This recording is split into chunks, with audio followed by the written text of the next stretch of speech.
After yesterday's performance, NC State basketball certainly needed a rebound in more ways than one. Got it done. Double-digit win over Boise State.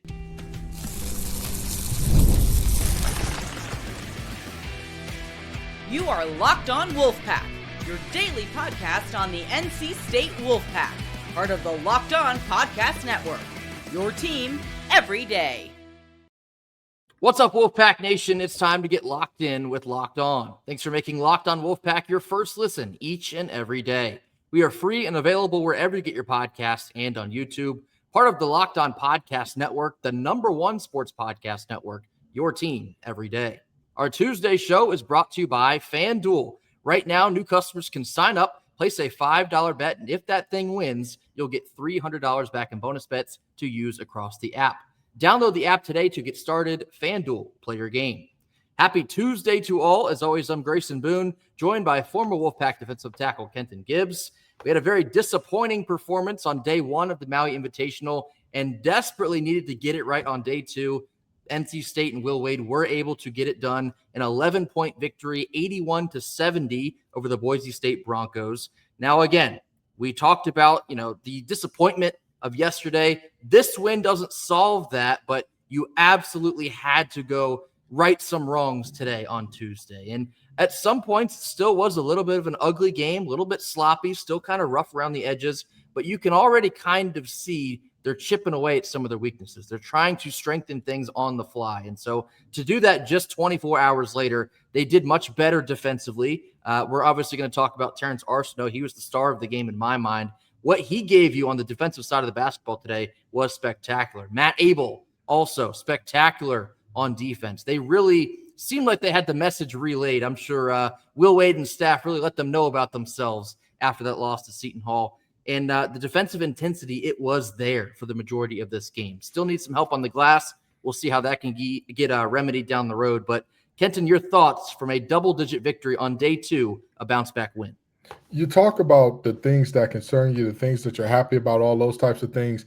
And what we saw from this team was a return to form in many ways about things that we had talked about. This is who this team is.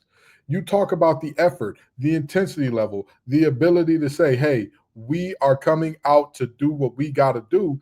It was there. It was there. We talk about the fact that this team is not the biggest team in America, but where they are going to win is heart, hustle, effort. We cannot lose fast break.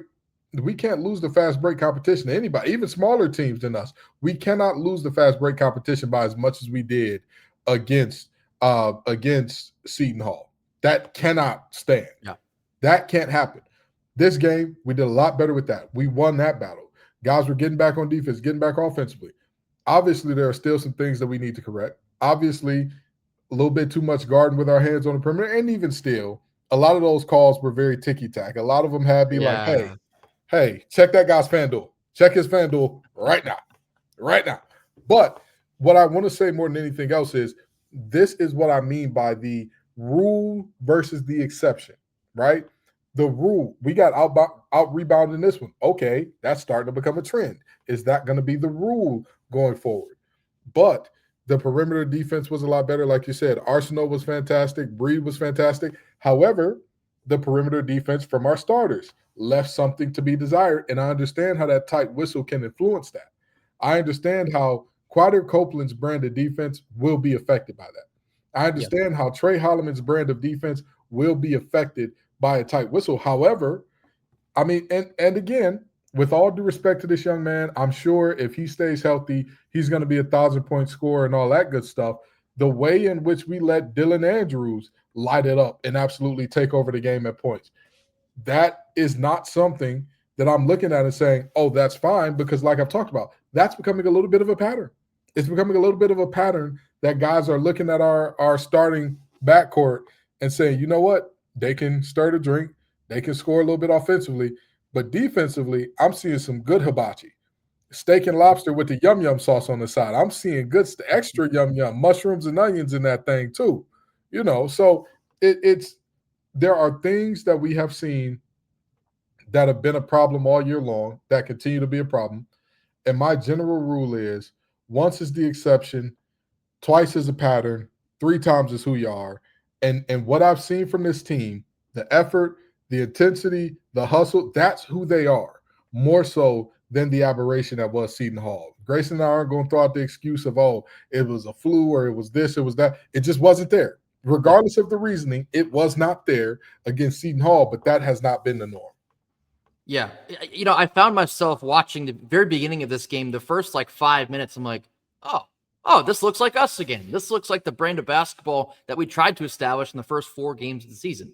Opponent notwithstanding, the intensity was back for us today. We came out hot, came out active hands, came out hunting good shots very early in that game. And so I believe we got off to an 11-2 lead and then kind of let that slip away again. But the intensity for large portions of this game was back today. We got a little bit lackadaisical at some points, a little bit lazy with the basketball at some point.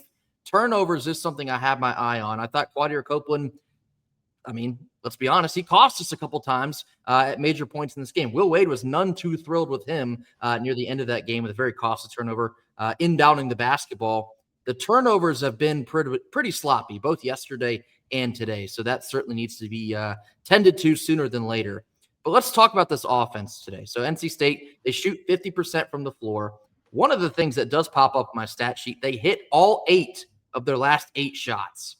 Closing the game, playing winning basketball is something this team is going to need to establish as an identity. And so to finish 8 of your last 8, a couple of those were massive shots from Arsenault. Trey Holloman hit a dagger 3. Closing out this game was very important because Boise State, to their credit, they hung around.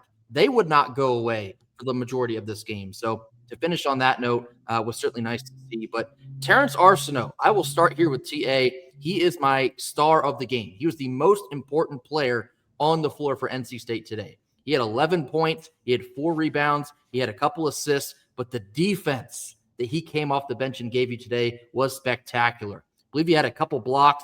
But the way that he could influence a shot in the lane when somebody's going to the rim, it made a world of difference today. The energy that he gave you, just getting up and down the floor. He's a long, rangy guy that gives you a lot in terms of floor spacing. Terrence Arsenault, because he has been nursing a sore Achilles. He's been out the last couple games, and you can see where he might be sorely missed if we have any more lingering injuries with him today. I saw an interesting quote from Will Wade in the postgame. Essentially, he had a very spirited conversation with Terrence Arsenault yesterday, and he says something to the effect of, your butt either needs to play or your butt will be on the bench. And today, he was not only off of the bench, but in the game, making a massive impact. So Terrence Arsenault was my star of the game. I think that we might not win this game if he doesn't play or give us the impact that he did give us. So great to see him enter this game and provide an instant impact. There's a reason that I named Terrence Arsenault as my X factor for this team way back a couple months ago when we talked about it. And Kenton, I'll tee you up for yours. Kenton, your X factor was Matt Abel. What'd you see from Matt Abel today? The same thing that we always see from Matt Abel. Matt Abel, when this young man is unique, because when you think of a spark plug off the bench, you think of a guy who can score a lot, which he can do. But Matt Abel is a spark plug in every way. He can come off the bench and lead your team in rebounding. He can come off the bench and lead your team in steals like he did today. 5 of them things. 5 of them. Count them up. The bench today was so fantastic. I want to give you a very real stat for today, okay? These starters were 37.5% from deep. That's what the starters were from deep, 6 of 16. The bench comes in and they were 3 of 7. That's the type of stuff. And a couple big three shots at that. And big three, and a big 3 shot. And then that doesn't even get into the defense. Because if we were to say, who are our best 2 perimeter defenders this game?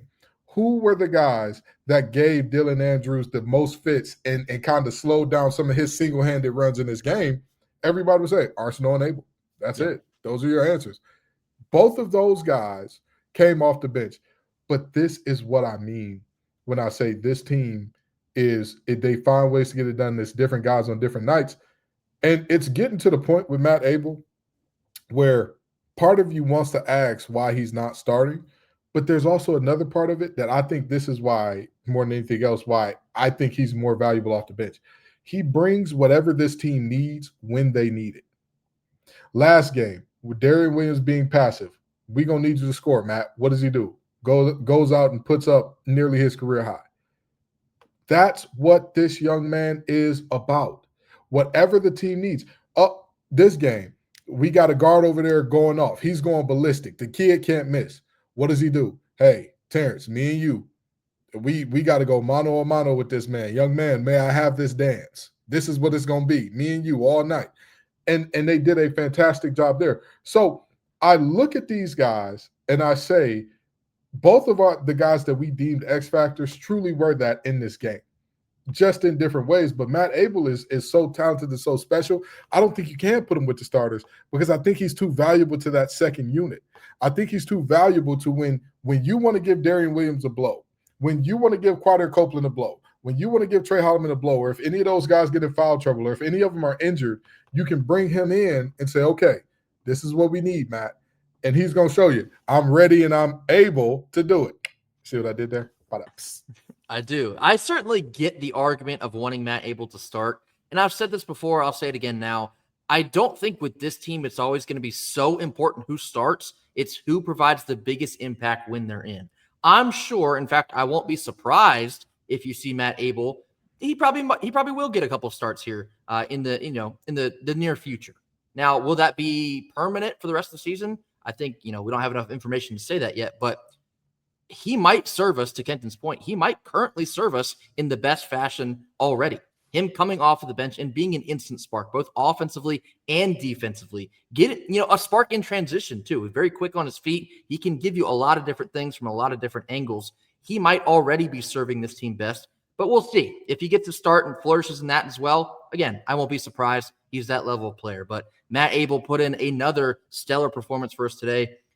I want to talk about something else. I mentioned it yesterday, but just the composure. You rarely see the composure in a true freshman like you see in Matt Abel. It almost looks like the game is, in a sense, like slower to him. He moves quickly, but it's almost like he's just comfortable at any and all times. Freshman mistakes, yeah, they're probably going to happen from time to time. He's just a true freshman. That's what happens. But his ability to already limit those mental mistakes at such a young age, it's been nothing short of remarkable. So Matt Abel and Terrence Arsenault, probably the two best players on the court for NC State today. We know that Darian Williams did lead us technically in scoring 16 points, fouled out at the end of the game. Those ticky-tack fouls, fouled out Holloman and Copeland as well. Turned into a little bit of a ref show. Boise State ended up shooting 32 free throws. They only hit 65% of them, so we'll take that for what it is. But again, this team demonstrated enough fight, enough grit at the end of the game, even though at times it got sloppy. They made the winning plays when they came to them. So certainly pleased at the very least with a win here. You needed a bounce back win. They went out and got it 81-70. Much more to talk about, but this will come after a quick word from our sponsors. Stick with us. Our Tuesday episode sponsor is FanDuel. The NBA is back, and there's no better place to get in on the action than with FanDuel, the official sports betting partner of the NBA. Even if you missed the start of the game, you want to ride the hot hand, FanDuel has live bets on everything from who will score the next bucket to each and every fourth quarter comeback. Plus, you can even combine your live bets into a same-game parlay for a shot at a bigger payout. It keeps every game more exciting, and especially when your team's the one making the late push. Right now, FanDuel is giving new customers $300 back in bonus bets when you sign up, place a $5 bet, and that sucker wins. So head on over to FanDuel.com to sign up and play your game today with FanDuel, the official sports betting partner of the NBA. Middle portion of our Tuesday show here, recapping an 81-70 victory, a bounce-back victory over the Boise State Broncos. They played USC fairly close in the opening game, and last I checked, I believe USC is going to beat Seton Hall in that second-round game. But Boise State, I think that will end up, when it's all said and done, being a somewhat quality win. I think as it stands right now, even though the net is not technically out and available, it's probably going to be like a quad 2 win. The net and the committee, for whatever reason, they love them some Mountain West. And so we'll see how Boise State fares the rest of the season. But I think this will end up being a pretty quality win for the Wolfpack. And so now moving forward here, Kenton, what really stuck out in this bounce back effort today on Tuesday? Yeah, what I would say stuck out is the depth. I have not seen depth like this on any NC State men's basketball team. I I don't even remember the last time I saw depth like this. In my time as a member of Wolfpack Nation, I have not once seen this much depth. I mean, if you were to tell me, hey Ken, if we were to go back a couple years and say, Ken, the star player is going to score 16 points and he's going to foul out of this game, do you win this basketball game? I would say no, especially with some of the older teams that we had, right? Imagine a game where when TJ Warren was here, he's only going to put up 16 and foul out. Do we win that ball game? Probably not. In fact, let me take that further. No, we don't win. The Cat Barber years, he's going to score 16 and foul out. Do we win any game like that? No, doubt it. The Trevor Lacey years, same thing. So, and it's not just about Coach Gottfried. I think it was the same thing under Coach Keys to a certain extent, to where it was like, hey, the guys who scored had to score. But in this game, Darian Williams was under his season average again. And, he's looked a little bit uncomfortable in Maui. And yet, we are still able to have a fantastic offense. Yet, we are still able to shoot 40% from deep. Nearly 40% from deep. Yet, we are still able to produce positively offensively, and we're not just having to win a rock fight, despite the fact that our main man is not having one of his typical nights. He's not on the burner that he's been on from the start of the season. So, ultimately, that is the most encouraging thing for me. For us to say, hey, two guys who are not starters are going to be X factors in this thing, and they turn out to show up and show out and basically put this thing away, for lack of a better term. That to me is exciting, because it tells me when Darian Williams does get comfortable again, how good can this team be? Because it tells me when we aren't seeing three starters foul out, how good can this team be? Because it tells me this, to me, was Quadir Copeland's worst game of the season. It tells me when he is doing better at protecting the ball and when he's not fouling out, how good does this team play? And that's an exciting thought for me. Yeah, I will certainly echo you on the depth, in large part because Arsenault, I'd say Breed and Abel all made a significant impact coming off of the bench. I do want to talk just a little bit further about Darian Williams, because I think it's pretty clear that he was told in between games 1 and 2 to be much more aggressive today. He was launching way more shots. I think, in my opinion, some of them were a little bit ill-advised. I didn't love, honestly, the majority of his shot selection, but he's such a talented scorer in that he's still found a way to lead us with 16. And so him finishing with 16 and fouling out with only 3 rebounds, some might say, still didn't really get a great game out of Darian Williams. 16 points, being our leading scorer, is a down day, a game. That's a relatively mediocre game for Darian Williams. What a blessing that is to be. And so hopefully you can certainly build on that moving forward, but it goes right back to that depth. When you have younger guys, well, Terrence Arsenault's not younger, but younger guys like Breed and Arsenault, Breed's not younger either. Bench guys come in and make the difference that they did. This team's deep. And so even when you struggle in some very important fronts, you have guys that are coming in and they're ready to make impacts in other facets. So I was very impressed with that. Paul McNeil, I think, is beginning to be a little bit of an interesting case. Now, maybe we over-assumed what he'd give us. He gave us 10 points today. He was 2 of 5 from deep. I don't know how you got to figure out ways to get him more involved one way or the other. He can't just be a spot-up three-point shooter. He's got to be able to run on defense. He's got to be able to find other ways to score and get creative with the ball. I think that's something to keep an eyeball on moving forward. He had that off game against VCU, was relatively ineffective yesterday against Seton Hall. Again, he gives you 10 today, and that's all fine and dandy, but you got to find ways to get him really going, I think, here moving forward. Then Allen Lubin had a double-double today. I think he's going to be maybe an easy target of some criticism. He's an interesting player to try and follow. He gets very hot and cold. He makes some good rebounding plays, and then he gets a little lackadaisical with the, anything in the interior. I think our front court is kind of struggling with holding on to the basketball right now, but he does give you a double-double today. It's just going to be a continued work in progress. I think him and Sanye both. It's just going to be a lot of patience required. It's going to have to be a lot of trial and error, I think. I know, Kenton, you mentioned Scotty Bube yesterday. Did not see him, or you didn't see Jerry Dang today either. Maybe you read into that, maybe you don't, but interesting to not see any additional help for Lubin and Sanye today. I guess that is something also to monitor, especially if you do have to play Texas tomorrow, which I do believe probably will be the case. I'd be stunned if they lose to Chaminade, so we'll see what happens there. But What did you think about the front court play today, Lubin and Sanye? You know, I know that Sanye is dealing with a little bit of an injury, but I wanted to see more of him. I hope that the big fella's okay, because in his short time on the court, he showed his importance. He showed what he is in the paint. Van Allen Lubin is a known commodity, ladies and gentlemen. I don't like people who are yelling about Van Allen Lubin not being a great rim protector. He's been in college basketball for 5 years. We know who Van Allen Lubin is. If you were expecting him to turn into prime Ben Wallace overnight, I'm sorry to tell you, that was a bad expectation. We know he's a guy that can finish at a high clip in that dunker spot, which is what he does, which is what he did. We know he's a guy that when motivated, he's as good on the boards as anybody, which is what he has shown at times this year. There have been games where I would look at Van Allen Lubin's performance and say, nah, we're going to need more from you, big fella. We're going to need more from you.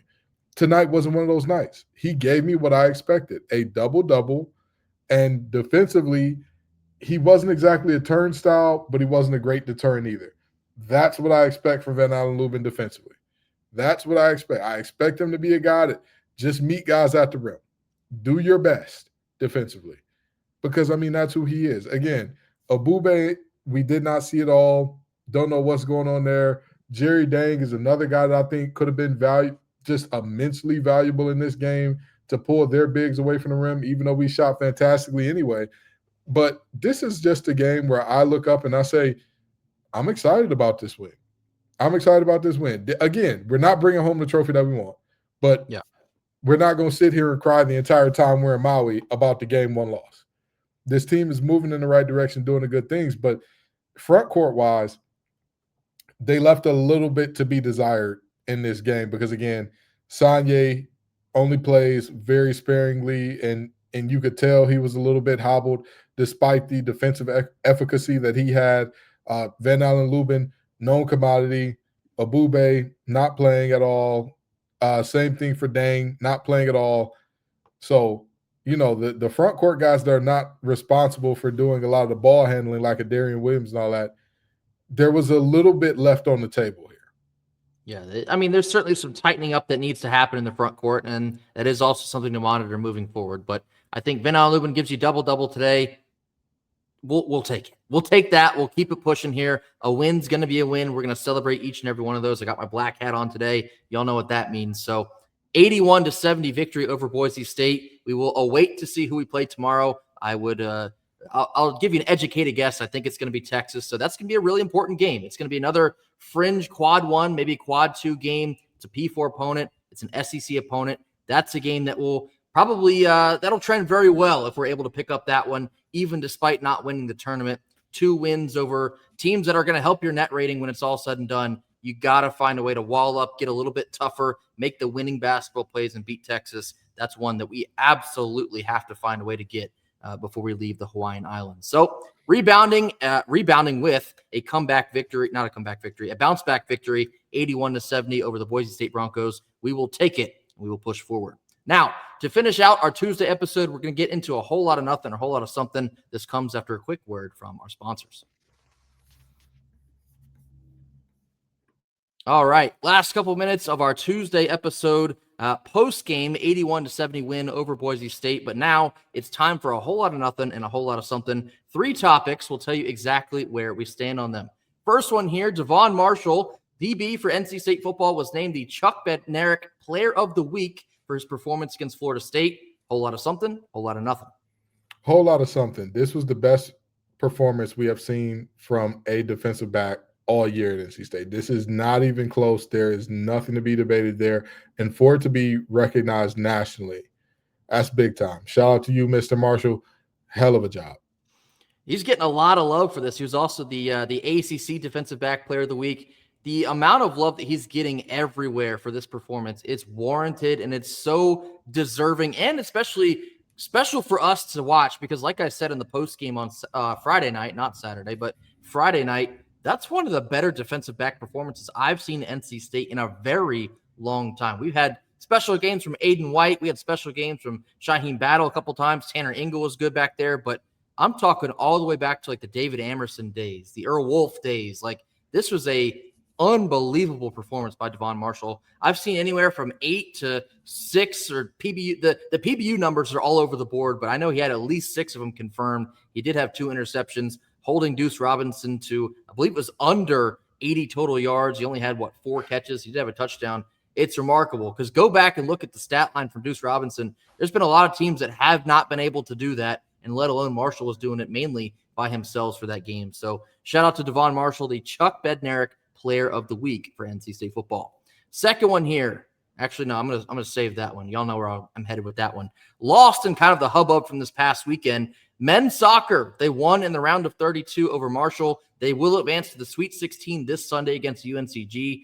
NC State women's cross country won the national championship for the 4th time in 5 years. And NC State women's tennis, they had a national championship in doubles. Gabby Broadfoot and Tori Osigwe took home the national championship. Shout out to all of y'all, but Kenton, whole lot of nothing, whole lot of something.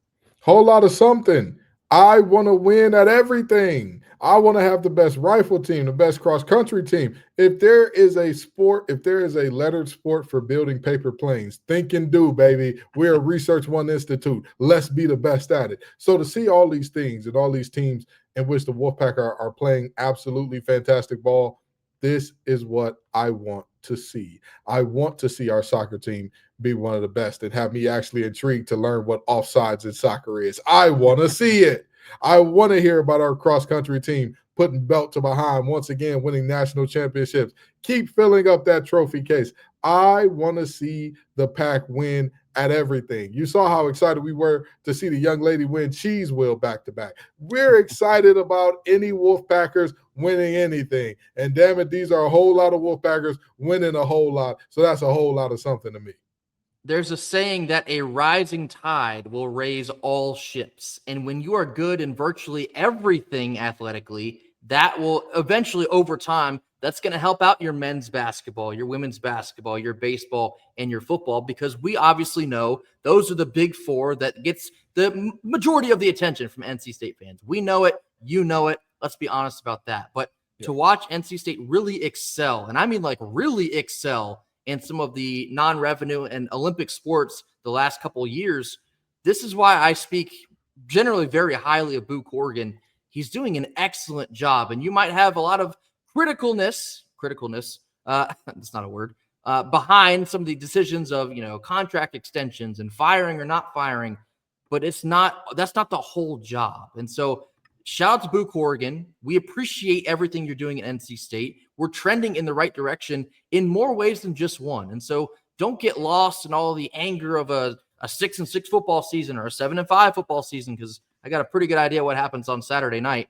NC State Athletic, as a conjoined unit, the athletic program, they're in a good spot, and they're only getting better as more time passes. More money is going to start to flow into this athletic program, and that's going to help out everybody. So like I said, our rising tide will rise all ships. Shout out to men's soccer, women's cross country, and women's tennis. We are proud of y'all. NC State doesn't care about just a couple of sports. We care about all of our sports. Shout out to y'all. And last and certainly not least, we do have a big football game coming up on Saturday night. We do play those losers from uptown that wear light blue, and we have some special guests that will be in the house in Carter Finley. Phillip and Gunnar Rivers will be in the house on Saturday night. I mean, I would have to assume Phillip Rivers will be the alpha wolf, because if he's not, what are we doing? That's a massive missed opportunity. But Kenta, we've already talked a lot about Gunnar Rivers and his recruitment.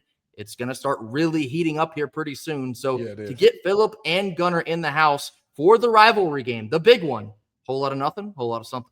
Whole lot of something. Whole lot of something. This would be the biggest legacy get that we have nailed in some time if we can get Gunnar Rivers. And even beyond that, having Phillip back on the grounds is always a great time. I mean, his name is plastered all throughout, not just the NC State, but the ACC record books.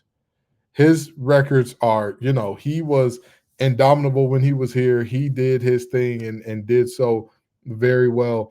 To have him back for this game in particular, of all the games to have him back for this game in particular, and this guy is NC State through and through, of course, in terms of Phillip Rivers. We all love Russell Wilson, but He's always doing a whole pack of Badgers thing now. No shade to Russ, because we love you, brother. We love all of our Wolfpack brothers here.